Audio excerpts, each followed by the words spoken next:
పోషకాహార తెలంగాణ నిర్మాణమే లక్ష్యంగా ముఖ్యమంత్రి రేవంత్ రెడ్డి గారి నేతృత్వంలోని కాంగ్రెస్ ప్రభుత్వం పని చేస్తుందని మహిళా శిశు సంక్షేమ శాఖ మంత్రి సీతక్క గారు స్పష్టం చేశారు.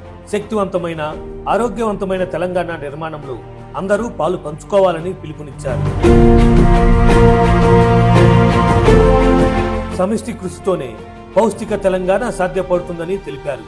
సీఎం రేవంత్ రెడ్డి గారి ఆలోచనల మేరకు దేశానికే ఆదర్శంగా తెలంగాణ అంగన్వాడీ కేంద్రాలను తీర్చిదిద్దుతామని వెల్లడించారు.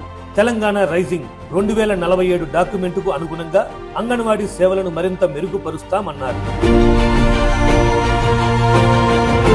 తెలంగాణ రాష్ట్ర మహిళా శిశు సంక్షేమ శాఖ ఆధ్వర్యంలో అంగన్వాడీ సేవల బలోపేతం, చిన్నారుల్లో పోషకాహారం మెరుగుదల, మహిళా స్వయం సహాయక బృందాల భాగస్వామ్యం వంటి అంశాలపై రాష్ట్ర స్థాయి సమావేశం బేగంపేటలోని టూరిజం ప్లాజా వేదికగా సోమవారం జరిగింది. ఈ సమావేశానికి మంత్రి సీతక్క గారు అధ్యక్షత వహించారు.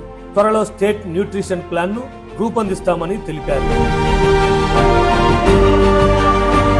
అంగన్వాడీ లబ్ధిదారులకు రోజుకు 200 మిల్లీలీటర్ల విజయ పాలు, కిషోర బాలికలకు పోషకాలతో కూడిన తృణ ధాన్యాలు, పల్లీ పట్టీలు, వారానికి 2 సార్లు ఎగ్ బిర్యానీ అందిస్తున్న ఏకైక రాష్ట్రం తెలంగాణ అని స్పష్టం చేశారు.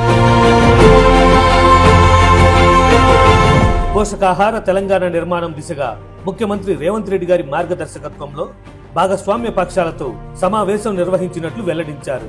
నిపుణుల అభిప్రాయాలను, అనుభవాల ఆధారంగా తెలంగాణ పోషకాహార ప్రణాళిక కోసం కార్యాచరణను రూపొందించి అమలు చేస్తామని తెలిపారు.